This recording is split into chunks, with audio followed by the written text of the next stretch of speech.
Nosso foco até esse jogo era se manter na Série A.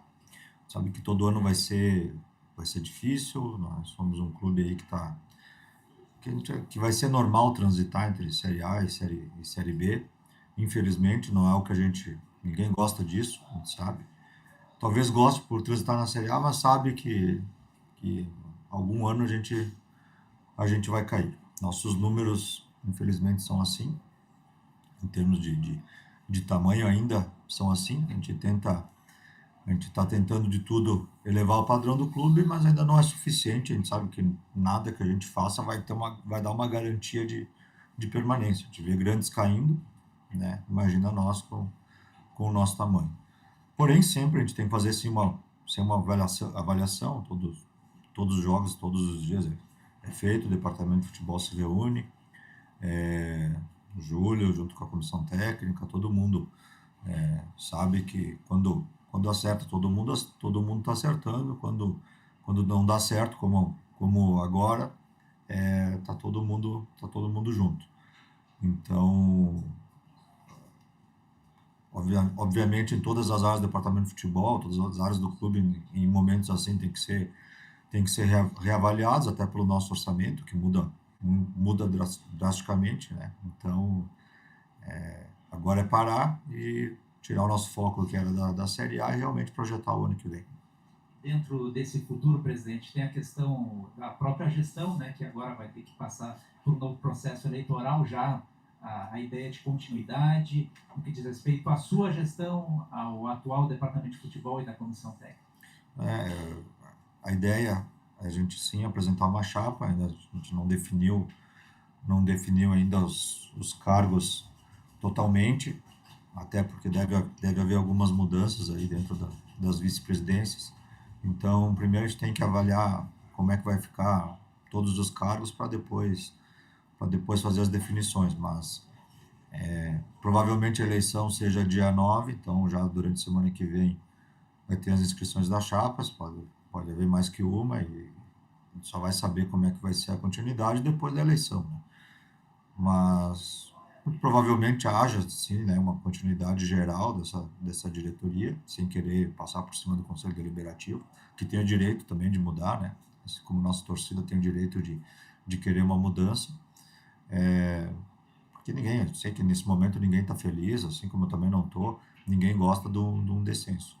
Agora é esfriar a cabeça e começar a fazer as projeções, avaliações e tentar ver o que a gente pode fazer para poder ter um ano que vem mais uma vez positivo, voltar a ter um ano positivo e retornar à Série A.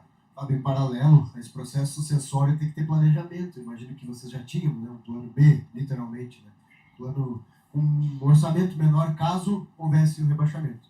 Eu sei que ano passado vocês tinham, né, uma ideia caso caísse e outra ideia caso não caísse. Como é que fica esse planejamento? A começar pelo futebol, né? Quem é que vai comandar? Se o Júlio permanece, já foi conversado com o Júlio Rondinelli para que ele permaneça. E na mesma pergunta, eu te pergunto se vocês, mesmo não reeleitos, já têm autonomia para tomar esse tipo de decisão. Porque não vem à tona isso, né, Fábio? Mas a gente sabe que esse ano foi um ano de muitos embates políticos dentro do Juventude, talvez mais do que nos outros anos, né? São coisas que eu sei que vocês blindam muito bem, mas quem circula aqui nos bastidores, e vamos ser sinceros, né? A gente é bem hipócrita às vezes, eu me coloco junto. A imprensa de Caxias do Sul não trata das brigas políticas que tem dentro do Juventude, não trata disso. E a gente sabe que tem, porque se vai tomar uma cerveja ali no Jaconeiro, ali, o pessoal fala que tem briga política dentro do Juventude. Então eu queria que tu falasse como é que está esse clima político dentro do Juventude, a questão da SAF que foi debatida e que gerou uma briga política, e também o quanto que isso atrapalhou no andamento do ano. Então, eu repito a pergunta, tem autonomia já para definir o ano que vem? Já tem coisa projetada e como é que foi esse ano político tenso dentro aqui nos bastidores, porque eu sei que foi tenso, Fábio. Com relação ao departamento de futebol, a gente não tem a definição ainda, como eu disse, nem da vice-presidência, nem de nada, a gente não conversou, não conversei com o Júlio, e quem assumiu a vice-presidência também tem que conversar, tem que fazer essa avaliação. Até porque, sim, né, podemos ter uma eleição. Com relação a poder ter uma continuidade, algumas adiantamentos do ano que vem, isso Isso no ano passado, retrasado, a gente até teve uma conversa interna dentro do Conselho de Administração, porque, sim, né? Principalmente quando se está numa Série B, tu consegue projetar melhor o ano que vem, porque ou tu vai continuar numa Série B ali, quando no nosso caso, ou tu ia até numa Série A. E quando tu tem um bom resultado, que a gente vinha naquele ano tendo bons resultados, tu acaba tendo que antecipar tudo isso para não perder os atletas, né? E, e lá então houve uma certa definição que se poderia ter já projetar o próximo ano, obviamente sem fazer grandes loucuras, tá? Então disso eu não posso reclamar. Tem a função da SAF, sim, que tá andando dentro do Conselho de Administração e tá sendo feitos os contratos para depois ser avaliado dentro do Conselho Deliberativo. Isso deve acontecer dentro dos próximos 90, 120 dias, tá? É algo que corre em paralelo, que a gente tenta não trazer para dentro do clube. Sim, né? Acaba se discutindo isso, mas é algo que, mais uma vez, eu digo que não deveria influenciar no nosso ano e não vou jogar a responsabilidade do nosso descenso em cima disso, né? A responsabilidade do clube é minha, como presidente, e não vou atribuir a mais ninguém. Faltou alguma resposta? Sobre as divisões políticas aí, que as reuniões foram tensas aí no São opiniões, a gente tem algumas opiniões divergentes, algumas opiniões que convergem. Acho que é normal, como eu disse, né? Agora é o momento, né, de ter a gente vai ter eleição, que se apresentem as chapas e aí se defina o que é melhor para o clube. A gente sabe, né, Fábio, tá já perto, querendo ou não, do estadual também, né? Já é janeiro. E claro que tem toda essa mudança, a gente não sabe em relação a como vai ser essa eleição, o que vai acontecer no clube. Como vocês estão trabalhando isso até pensando nesse futuro? Porque mesmo nada definido, a gente não sabe se o Carpini vai ficar ou não, mas é uma pergunta quase igual ao colega, mas como vocês estão trabalhando isso, até se tem uma conversa com todos, pensando no Juventude já para esse início de estadual? Como eu disse, a gente não tem conversa. Eu acho que esse ano a gente está menos pronto para o ano que vem do que a gente estava no ano passado. Com relação ao departamento de futebol, isso é talvez mais uma falha minha. E também muito nessa reta final, tentar jogar toda a nossa energia na permanência na Série A. Chegou um momento do ano que a gente não fez isso, e por inúmeros motivos, e quando chegou num outro momento, vamos dizer assim, agosto, setembro, que resolveu que o que estava externo não deveria influenciar e que a gente tinha que dar foco total na permanência. Infelizmente a gente não conseguiu. Quando a gente trouxe o Thiago Carpini, a gente sim tinha muita esperança que isso acontecesse. É algo que também a gente tem que definir e conversar internamente na tentativa de permanência ou não dele. Eu gosto muito do trabalho dele, por mim ele também continua, mas é algo que não depende de mim. Como eu disse, primeiro a gente tem que ter uma definição macro para depois indo colocando tudo em nossas cadeiras. Sempre se falou, Fábio, que externamente a SAF poderia ser até mais útil para o Juventude estando ele na B do que propriamente pela questão financeira de investir, ser um diferencial na disputa da segunda divisão, caso o Juventude caísse. A gente sabe que recentemente, novamente, o grupo que pretende investir no clube esteve aí naquela semana do jogo contra o Cruzeiro. Eu te pergunto, houve uma evolução em termos de proposta, uma melhora do investimento, segue os mesmos moldes e ainda muitos ajustes a se fazer?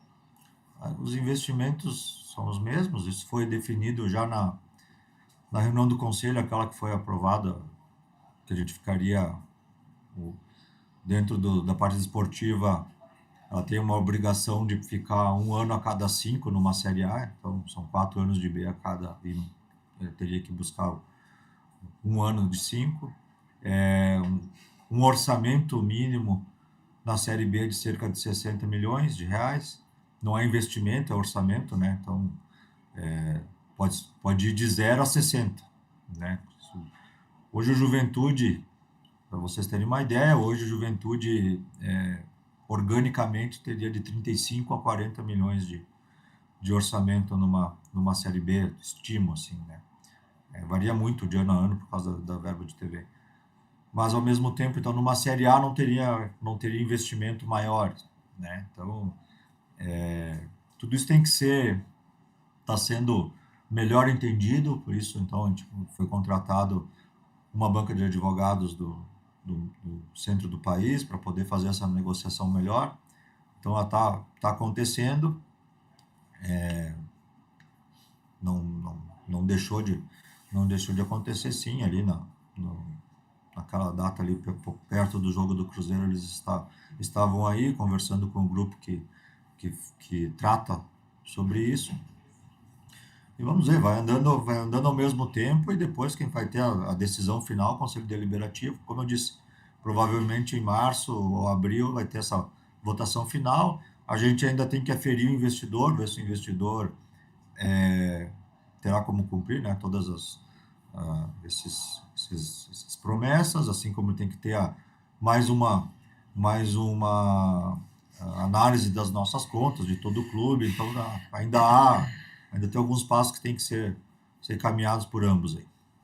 Fábio, tem propostas pelos jogadores do Juventude que se destacaram, chegou para a presidência, isso, o Juventude pode arrecadar algum dinheiro até para aumentar o orçamento do ano que vem. Eu já pergunto para o Rondinelli também se a antecipação do objetivo não alcançado, né, o Santos já ampliou, inclusive, força, ou daqui a pouco, por outro lado, não sei se dá para usar essa palavra, facilita para o planejamento para o ano que vem, para liberar os jogadores um pouquinho mais cedo, para ganhar esse período de férias maior, né, e antecipar a pré-temporada para o ano que vem. Pessoal, boa noite. Pela primeira vez eu sento aqui na bancada para estar falando com relação ao insucesso, né, porque a gente venceu bastante aqui no Juventude. E é um clube que eu tenho o máximo respeito, assim como tenho respeito ao presidente, que tem o meu compromisso desde de quando a gente chegou, de trabalhar do primeiro ao último dia com a mesma energia. É ruim quando a gente senta para falar sobre um resultado negativo, e eu acho, eu como homem, um cara que tem caráter e sempre primo pela verdade, e nunca vou transferir responsabilidades e vou assumir responsabilidade, assim como o presidente falou. E sempre frontal, como a gente trata os nossos atletas, trata vocês da imprensa, o nosso torcedor, o nosso vestiário. E a gente, com sentimento de derrota, e estamos sentindo muito essa derrota, não tem sangue nas nossas veias, né? E a gente lamenta muito o ocorrido durante o ano, né? Como você descreveu, um ano com algumas turbulências que acabaram atrapalhando o planejamento e a execução desse planejamento. Porém, o clube, tudo que assumiu, cumpriu, com todos os colaboradores, com os atletas. E no início do ano, quando a gente sentou para conversar e saber do orçamento, eu tinha clareza, assim como em 2023, quando a gente chegou, em 2024, do que a gente teria para gastar, para fazer os investimentos, as contratações. E o clube, com a sua seriedade, com o seu equilíbrio, em momento algum desequilibrou isso, e a gente está chegando na reta final, onde 4 clubes são rebaixados, os 4 que tiveram a menor eficiência, o menor aproveitamento, e a gente está entre um deles. Com relação ao planejamento, como você falou, o clube tem 15 ou 16 atletas do profissional sob contrato, tem propostas para o Mandaca, para o Talhari, proposta até para o Formiga começou a surgir, algumas situações, alguns atletas que foram muito assediados no meio da temporada, que também nos atrapalhou demais, né? O ano passado a gente teve alguns contratempos com relação aos treinadores. Tivemos felicidade de fazer as boas escolhas, e esse ano alguns atletas foram assediados pelo mercado e acabaram atrapalhando, queda de rendimento, enfim. É um contexto macro, né? Mas a responsabilidade ela é nossa. Vi vocês enaltecendo durante a entrevista do Thiago, a energia que ele trouxe, revigorou e fez com que o grupo conseguisse produzir o que a gente esperava desde o início da temporada, né? Com relação, eu vi em algum momento sobre a nossa continuidade ou não, o presidente sabe que eu tenho um compromisso com ele, pessoal, com a família dele, com o Pisa, com as pessoas que fazem parte da diretoria, com a comunidade de Caxias do Sul, de trabalhar do primeiro ao último dia com a mesma energia, né? E se a gente entender que é uma continuidade positiva para o clube, positiva para mim, a gente pode avaliar, porque eu sou profissional, tenho uma família para sustentar, estou realmente muito sentido com a derrota, com o momento que nós estamos atravessando, mas mantendo sempre o equilíbrio em todos os momentos que a gente praticou aqui no Juventude. Júlio, e até sobre agora, né? A gente sabe que essa reta final do campeonato, né, do Juventude ainda não está rebaixado matematicamente, tudo aí que a gente já vem falando, mas até esse pensamento já do estadual, e volto nessa pergunta, o Juventude tem jogadores que estão sendo sondados, mas também já está pesquisando no mercado outros atletas. Claro que não sabe da tua permanência, né, se vai seguir ou não, da direção também, mas o Juventude já está trabalhando isso também, já pensando em jogadores para a próxima temporada. O Juventude não é uma empresa, mas pratica a conduta de uma empresa, ninguém é insubstituível. O clube tem processos regulares com relação às escolhas, que a gente manteve os mesmos critérios desde a primeira contratação, e uma área da inteligência que é muito atuante. Claro que a gente entende que a definição passa pelo comando técnico, pela condução do departamento, para poder fazer as escolhas. E também com relação ao recurso que o Juventude vai ter à disposição para o próximo ano. A proximidade do estadual faz com que o clube mantenha sequencialmente observações, monitoramento e relações no mercado para poder formar a equipe mais capacitada com o recurso que tiver disponível. E dentro desses movimentos que vocês já fazem, Júlio, o goleiro Pedro Rocha da Ponte Preta vindo para o Juventude, a possibilidade de saída do Reginaldo para o Náutico, são negociações que acontecem? Não, o Reginaldo não é uma negociação. O Reginaldo, o contrato dele termina, ele foi vitorioso aqui no ano de 2023, se transferiu para o exterior e retornou aqui, um sujeito muito profissional. É o quarto momento que eu trabalhei com esse atleta e claro que ele chama atenção no mercado, mas eu não tenho conhecimento sobre uma negociação. Aí somente o atleta ou o representante dele poderia responder. E falar sobre qualquer contratação, Rinaldi, nesse momento ainda é precoce, né? Então, vamos fazer um balanço final dessa avaliação, sempre com muito profissionalismo. A gente não começou a fazer isso ontem, tem muito tempo fazendo. E essa definição, o presidente sabe que a partir do momento desse insucesso que a gente vai carregar com a gente vai querer uma definição rápida da sequência ou não. Então, até para ser bem objetivo, prático, né, com o nosso torcedor, com vocês, sobre o que a gente pode fazer e qual é o posicionamento do clube também. Júlio, eu vou começar te dando algumas, assim, minimizando, mas eu vou terminar com umas pancadas, né? Te prepara. É pergunta, mas é pancada. Minimizando pelo fato do Juventude ter que montar um time novo todo ano, né? É difícil isso acontecer com os outros clubes. Flamengo e Palmeiras trocam 3, 4 jogadores, a dupla Grenal troca 7, 8. O Juventude trocou quantos? Uns 20 no ano passado, por esse ano, talvez mais? Na virada de 23 para 24, a gente tinha 11 atletas. De 24 para 25, a gente manteve 15 atletas sob contrato, né? E esse ano tem o mesmo número de atletas sob contrato. Então, vamos dizer que ter tido que montar metade de um elenco todo novo. No ano passado, foram vários acertos, e aí o Juventude perdeu por isso, né? Teve que perder o Lucas Barbosa por ter acertado no Lucas Barbosa. É um jogador que nem o Santos mais queria, o Curitiba não queria, e no Juventude ele se valorizou. Dentre tantos outros, né? Eric Farias, muitos acertos, enfim. Dá para dizer que esse ano, e agora vamos para as pancadas, né? O torcedor tem cobrado muito isso. Foi um ano de mais erros do que acertos. E eu te pergunto especificamente os goleiros, né? O Juventude pagou caro por demorar a acertar no goleiro. Por mais que alguns jogadores tenham crescido agora no final, aí, Júlio, dá para dizer que esse ano tu, que é o responsável por contratações, mais errou do que acertou nas apostas, que deu mais sorte, de repente, no ano passado, nas apostas. Tu tem essa avaliação, né? Repito, sei que corre o risco de ter que montar meio time toda vez, e trazer jogador de graça, jogador emprestado, jogador que ninguém quer, mas os que ninguém queria no passado deram mais certo do que os que ninguém queria esse ano e sucumbiram de novo aqui no Juventude. Até poderia citar nomes, mas dá até para preservar, assim, né? Tu tem essa avaliação, Júlio, que foi um ano de mais erros do que acertos? sem omissão, até porque a gente procura sempre, na atribuição que a gente tem no clube, sempre assumir responsabilidades. Quando você contrata um atleta, você tem a participação de um comitê, você tem a participação do seu comandante naquele momento, e até para você entender o modelo de trabalho que estava sendo desenvolvido no início do ano, e você busca as peças os jogadores que se enquadrem ao perfil daquele treinador. E o treinador ele participa também das escolhas, né? Participa também. Não mudamos os critérios de escolha com relação ao receber pelo acerto. Ano passado a gente